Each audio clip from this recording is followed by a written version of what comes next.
next one is about white trucks. Okay? So I'm on Highway 385, heading southward out of Fort Stockton, Texas. Kind of the middle of nowhere. The sun has not yet come up, and the crescent moon still shows near the western horizon. You can see the whole moon, but only a sliver is lit up, like a smile. And it's lighting my way to Terlingua, which is my destination. That's where I live in the winter. And Fort Stockton, Texas has a pretty sad history. There was a big spring there, but after years of pumping water out for crop irrigation and swimming pools, the springs dried up in 1961. And before that, they wiped out the Comanches, all that crap. And that's just too depressing to talk about, so I won't talk about that. And so I'm standing here, and my only companion is this old sign from probably the 60s or 70s for this trailer park. And it's this thick metal sign that used to light up. And so that's kind of my friend, that's who I'm talking to here. And so I'm standing here and I'm waiting, and I see headlights in the distance. They're getting closer. I'm always all about looking people in the eyes. Look people in the eyes. The windows to the soul, it really is. And you can look at people's eyes from a distance. You can start looking at them in the eyes from at least a mile away. And so I always start looking, way before most people probably would. Just try to get try to have a pleasant look on my face, a smile if I can, and guide them in. It's like a landing strip. Guide them in with your eyes. And so I see this white truck. It's coming. And so I'm like, all right, you're mine. Guide me in. Come on in, man.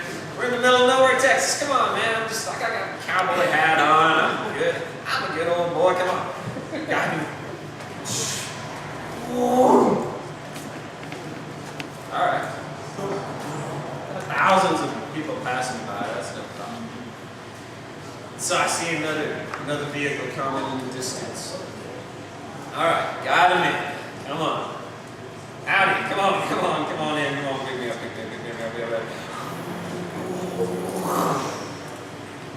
Another white truck, identical to the first. Weird. A lot of people have white trucks. It reflects the sun. Okay, so I'm standing out here. The sun's coming up now. I noticed that the sign has all these holes where the neon used to come out, but now birds come out.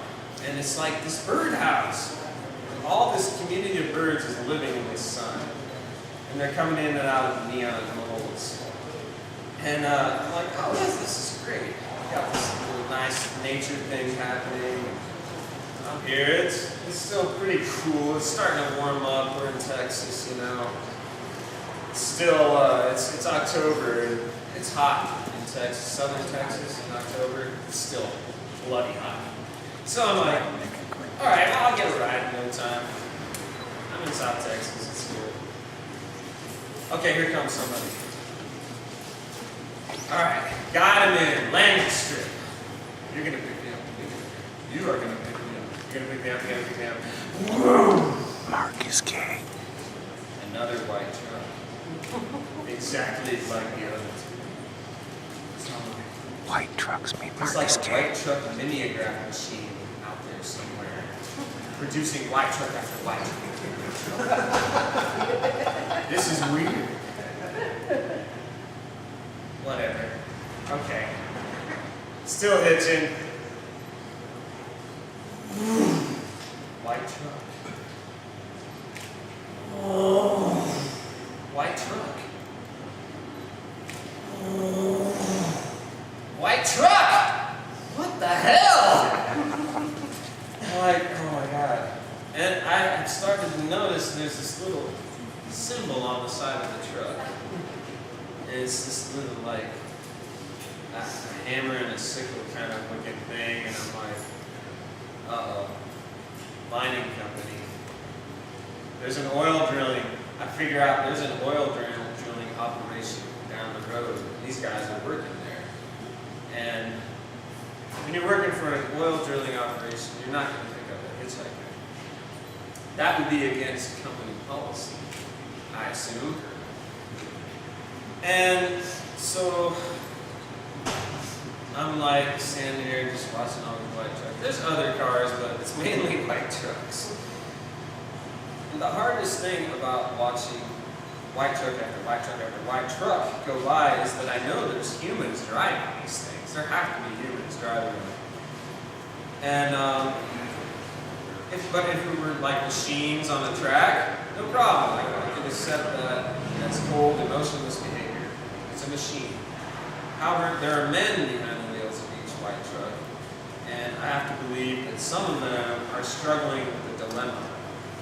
They want to pick me up in their white truck, but would be fired on the spot if they were to throw that wrench into the cogs of the machinery, you know?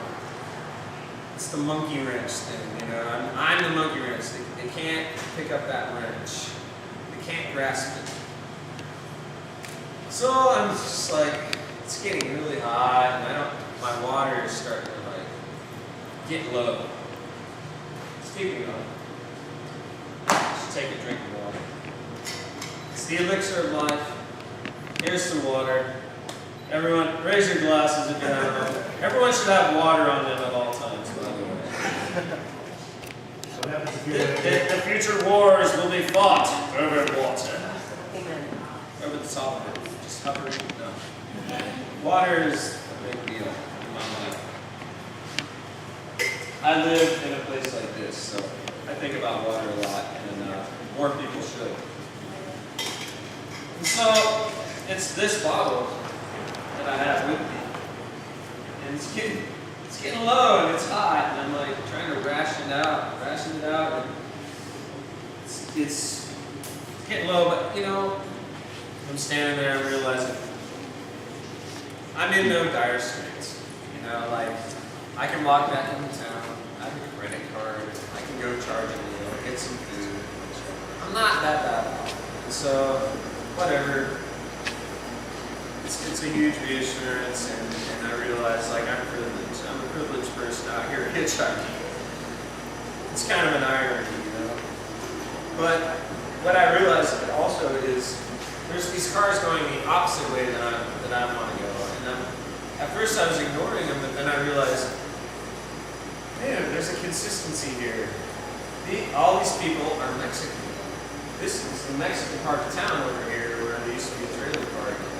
And they're all like going into town, going to work, going to run errands. And so like, you kind of realize like, these people are the kind of people that will help me out. I'm running low on water. I need water. That's the essential thing in life. You can't live without water. That's the first thing that will kill you. If you don't have water, you're dead. And so I start making the primitive, I need water sign. You know, I know some Spanish, but they're driving by. I can't talk to them so much. I'm dying. And but they are my link to humanity. These trucks going by are just like, they won't even look at me because they can't take the pain, I guess, of it. So they're just but the Mexican people are like looking at me and they're showing sympathy, confusion, empathy, concern, fear, humor. Some of them are laughing like, hey, how you doing, man? It's hard to hitchhike. You know, yeah, entiendo. And so this guy shows up, coming back my direction. He has this gallon of ice cold water. And I'm just like, wow. Didn't take long, you know? And if this was like a handwritten story from back when, you know, the words would be like smeared on this page. 'Cause, yeah. So I'm standing there and I'm like watching the white trucks go by. I don't even put my phone out anymore, you know. It's so dejected. But I have water. I'm alive. I'm alive. And I see something in the distance, and first I think it's this mailbox that I've been looking at. Like sometimes I'm like, oh, here comes somebody. Oh wait, it's that damn mailbox again. Damn that mailbox. It looks like a car in the distance. But this is like this thing, and it's like shuddering along. It's this old 70s pickup truck. It pulls up, you know, like 200 yards down, and I'm like, what's going on? And they're pulling this bobcat on the trailer. And they're just getting out to take a piss, and their dogs get out to do their duty. And they get back in, and they start moving again, real slow, unfortunately. And so I get my shit together, and I'm like going up to them. You know, and they stop. You know, they're concerned. They have human emotions. And so, in this broken Spanish, I tried to explain my situation. Marathon was the next town, so I explained, you know, where I'm going, and they just point to the back, you know, get him back. That simple, you know. And I'm out of there. And the only thing was the top speed of this thing was like 40 miles an hour, and it had no muffler, and it was loud, and there was like these gas cans in the back that were leaking, and there was just these fumes, and I was just like, whoa! And I didn't care, you know, I was just like, I'm out of Fort Stockton, fuck you, Fort Stockton!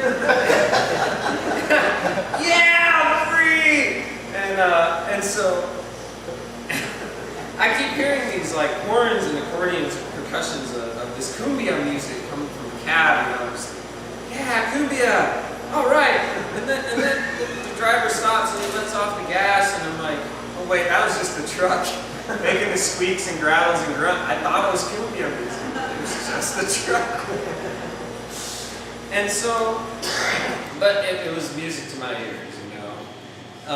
And the lesson that I learned was your mood can do just like 180, like in the blink of an eye, you know, and your faith can just change like that. And life is just like that. And this story just exemplifies the fact that there's going to be hard times, you know, like in your life. There's going to be hard times, you know. You just got to keep trying, just keep trying and trying.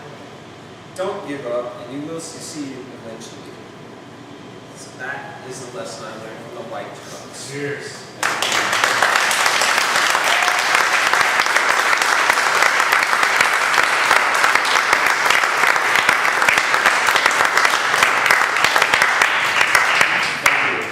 I have one more story. All right, one more. Yeah, one more thing. And this one, it's the last story.